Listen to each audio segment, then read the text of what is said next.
দেশবাসীকে শান্ত থাকার আহ্বান জানিয়ে সামাজিক যোগাযোগ মাধ্যম ফেসবুকে স্ট্যাটাস দিয়েছেন বাংলাদেশ ইসলামী ছাত্র শিবিরের কেন্দ্রীয় সভাপতি মঞ্জুরুল ইসলাম। মঙ্গলবার ভেরিফাইড ফেসবুক পেজে স্ট্যাটাসে তিনি সবাইকে ধৈর্য ধারণ করে প্রশাসনকে সহযোগিতা করার আহ্বান জানিয়েছেন।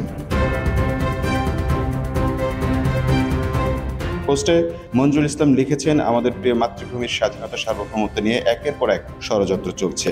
আজকে চট্টগ্রামের ঘটনা সেই ষড়যন্ত্রেরই একটি অংশ বৈকি। এই ন্যাক্কারজনক ঘটনার তীব্র নিন্দা ও প্রতিবাদ জানাই। প্রিয় দেশবাসী, দেশের এই পরিস্থিতিতে সবাইকে শান্ত থাকার অনুরোধ জানাচ্ছি।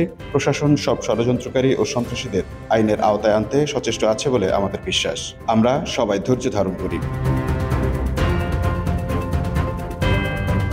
আবহমান কাল ধরে বাংলাদেশের সব ধর্মের মানুষ সম্প্রীতির সঙ্গে বসবাস করে আসছে। সন্ত্রাসী ও দেশদ্রোহীদের কোনো ধর্ম থাকে না।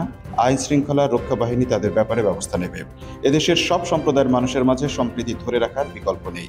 আমরা যার যার জায়গা থেকে নিজেরা সচেতন থাকি, অন্যদের শান্ত থাকতে আহ্বান জানাই। পাশাপাশি সব ধরনের উস্কানিমূলক কর্মকাণ্ড থেকে সবাইকে বিরত রেখে প্রশাসনকে সহযোগিতা করি। আল্লাহ আমাদের প্রিয় মাতৃভূমিকে সব ষড়যন্ত্র থেকে হেফাজত করুন। দেশবাসীকে শান্ত থাকার আহ্বান জানিয়ে সামাজিক যোগাযোগ মাধ্যম ফেসবুকে স্ট্যাটাস দিয়েছেন বাংলাদেশ ইসলামী ছাত্র শিবিরের কেন্দ্রীয় সভাপতি মঞ্জুরুল ইসলাম। মঙ্গলবার ভেরিফাইড ফেসবুক পেজে স্ট্যাটাসে তিনি সবাইকে ধৈর্য ধারণ করে প্রশাসনকে সহযোগিতা করার আহ্বান জানিয়েছেন। পোস্টে মঞ্জুরুল ইসলাম লিখেছেন, আমাদের প্রিয় মাতৃভূমির স্বাধীনতা সার্বভৌমত্ব নিয়ে একের পর এক ষড়যন্ত্র চলছে। আজকে চট্টগ্রামের ঘটনা সেই ষড়যন্ত্রেরই একটি অংশ বৈকি। এই ন্যাক্কারজনক ঘটনার তীব্র নিন্দা ও প্রতিবাদ জানাই। প্রিয় দেশবাসী, দেশের এই পরিস্থিতিতে সবাইকে শান্ত থাকার অনুরোধ জানাচ্ছি। প্রশাসন সব ষড়যন্ত্রকারী ও সন্ত্রাসীদের আইনের আওতায় আনতে সচেষ্ট আছে বলে আমাদের বিশ্বাস। আমরা সবাই ধৈর্য ধারণ করি। আবহমান কাল ধরে বাংলাদেশের সব ধর্মের মানুষ সম্প্রীতির সঙ্গে বসবাস করে আসছে। সন্ত্রাসী ও দেশদ্রোহীদের কোনো ধর্ম থাকে না।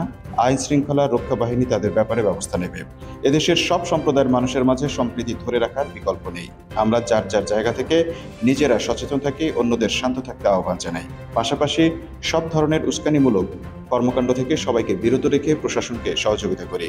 আল্লাহ আমাদের প্রিয় মাতৃভূমিকে সব ষড়যন্ত্র থেকে হেফাজত করুন। Amul Mahfuz, time news desk.